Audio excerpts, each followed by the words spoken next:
Hey guys, welcome to my channel. Sorry about my throat, it's a bit croaky.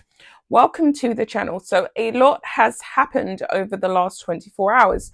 The first thing being is that Prince Andrew is no longer going to be referred to as Prince Andrew. He will now just be referred to as Andrew Mountbatten Windsor. Yes, King Charles and Queen Camilla have made an elective decision to strip Andrew formally of his princely title.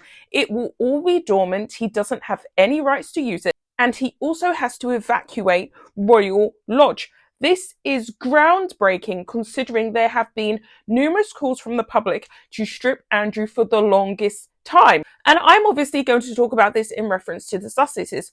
Where does that leave them, and where does that leave them in their standing with the royal firm? They are walking on shaky ground, and they must be trembling in their boots over in Montecito, in the mucky mansion. We know that Harry and Meghan are having a lot of issues with social media and their PR image and their personnel, their staff who keep on walking out. As you guys have already seen, a lady called Emily Robinson, who was their latest PR manager, the 10th to actually walk out on the Sussexes after only serving them for a total of 4 months. She simply couldn't take it anymore. I think she was mainly under Meghans' division. According to sources, she is actually seeking legal action against the Markles, or should we say the Harkles, simply because she did not receive payment. So we know that there's financial destitution on the horizon as well. And the way in which Meghan has been popping up for all of these social events, we've seen her at Paris Fashion Week,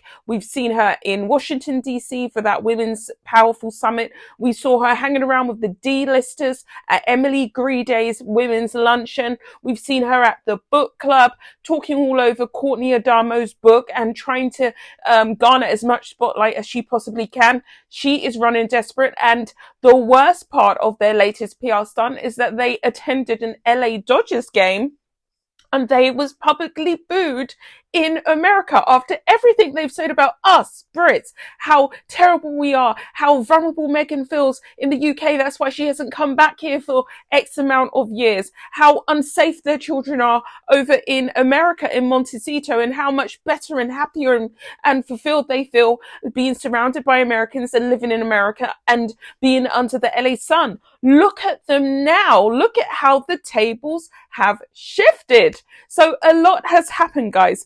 I'm going to talk about Harry's latest veiled swipe on the royal firm. I want us to watch this clip together because I think it's really quite profound that he's still seething and embittered and angry and seeking to exercise control not only over the public's free will and free autonomy, but also King Charles and the institution at large. I personally think this was a veiled swipe. Let's watch this together. Optimistic about the next 10 years? Regarding tech or just in general? Well, let's answer both. Yeah. How are you feeling about both? I'm optimistic because, and I'm hopeful because of the parents that we work with, because of the people that are determined for change.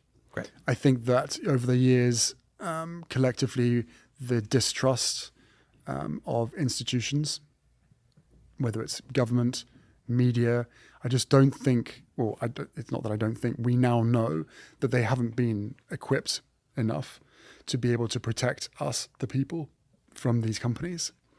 So that's Harry talking to a guy called Hassan Minhaj. Don't come for me on the pronunciation of his surname. I'm really sorry. So he was talking to Hassan, and Hassan, this dropped yesterday on the 29th of October after they were shamefully humiliated in that stadium in LA. So he dropped this interview kind of synonymously with Meghan dropping their whole happy together date night malarkey, which we know they're not happy. I mean, how can you be happy with all of that negativity surrounding your persona and your public image. So this dropped, and basically Harry had a wine fest and a moan fest, but I felt as though that was a veiled royal swipe at the royal firm, talking about protection and stuff. His words slightly echoed what he said in April, and he talked about the institution and the failings of the institution.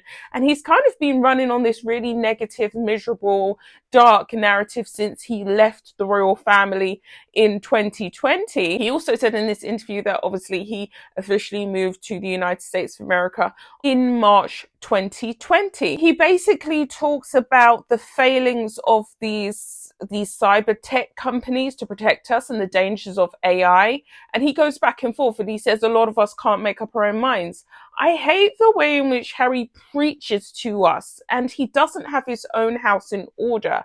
I mean, he was literally getting booed just moments either before or after this podcast, but his personal life is a mess. And a lot of people say, do not take advice from people who don't have their own lives or their own shiz together. Harry and Meghan are the last people in the world that anybody needs advice from. They don't talk to their family. They're constantly in litigation. They can't keep a solid staff rota together. There's also been reports and leaks from Montecito directly that Archie doesn't even view Meghan as his mother anymore. He actually calls the nanny his mother.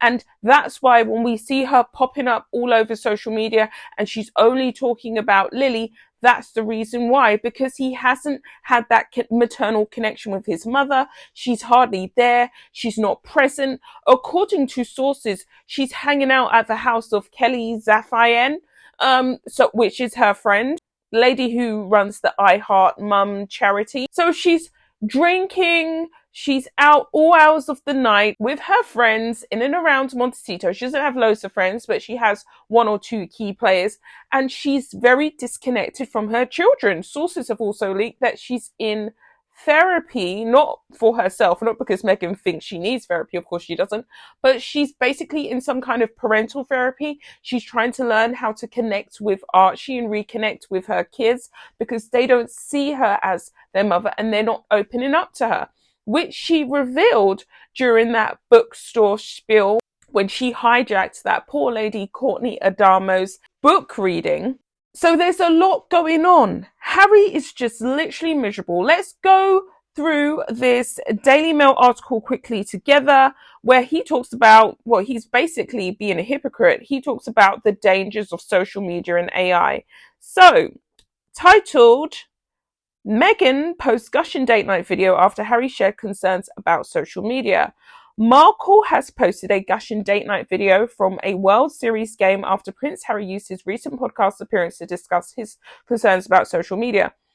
And that's something else I want to say. He talks about the dangers of social media all the time, yet Meghan's always on it. I mean, that's the lifeline and bloodline to her business.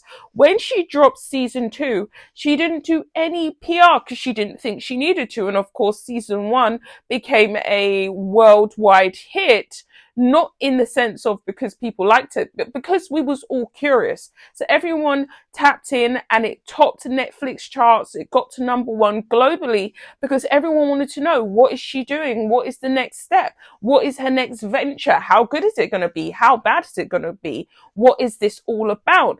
The second season, however, didn't do as well, but because she was riding off of the waves of the first season, because, you know, Meghan is a narcissist and she genuinely thinks that we're actually interested in anything she has to sell. She didn't do any PR and it was a massive flop. And now she's on social media and she's popping up all over America. She's even popped up in Europe at one point, right? For the Paris Fashion Week, where the designer has literally distanced himself from her, that Pierre Piccolo guy. So she's beating up the streets trying to garner interest because she's realized, oh my God, no one watched season 2. I have this Christmas special. Netflix have given us a first look deal, which basically is a downgrade in as much as that she has to go through more filtering and approval processes in order to get her next seasons approved. Otherwise, they're not going to run it because it costs them way too much money. I mean, Meghan literally burnt, I don't know, millions of dollars of her ad budget on staff alone. She said that she had 80 personnel to help her film that tribe. I mean, there are TikTok influencers like Nara Smith doing a way better job, and she's literally just in her kitchen with an iPhone. Let's get back to this. So in her story, smiling Meghan and Harry were wearing blue LA base caps as they posed near the field with baseball, blah, blah, blah, blah, blah. So Harry is seen, you know, shaking his hands with clenched fists, and I'm going to insert it here. What I really want to get to is the interview. So Harry exclaimed, I think we should snap out of it and just acknowledge the reality of the fact that there's something really evil. There's some really, evil, wicked people at the heart of this who want to farm our children's mindset and market it for themselves. He told Minhaj, there is no free will on social media as it stands. And then we have Meghan here, of course, with her pork sandwiches and her pork hot dogs. So he added, social media is taking young men and young boys into very dark places, which should concern all of us. Speaking on how they as a couple had their fair share of beatings on social media. And he says, you know, me and Meghan have been beaten down and beaten up and thrashed around on social media. Not anything that they have invited or done to warrant that. And these type of preachy interviews are the very reason as to why people talk about Harry and Meghan so much, because they're so hypocritical. They left the UK saying that they want a private life. Harry said every camera, every flash takes him right back to that moment when he lost his mother and his life was just bad and he felt like he was on the Truman Show.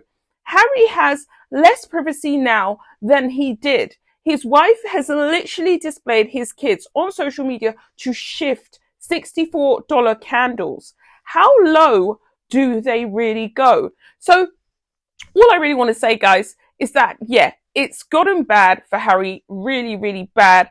And he's still attacking the royal firm, in my personal opinion. And he looks so miserable. He has no joy, no happiness, no sense of humor about him. All the qualities that he had before he married Meghan, Harry came across during interviews like a really nice, down-to-earth guy. And we saw glimpses of that when he came back for his 4-day short faux royal tour, where he had that 45-minute get-together with King Charles. And we saw that. We saw that happiness and that joy and that radiance coming back. But I guess being booed just before you're getting filmed can't be a nice feeling for Harry, but he needs to pull his head out of the clouds, look around at the reality, and realize the game is up. I'll be back with another video, guys. And don't forget to like, comment, and subscribe.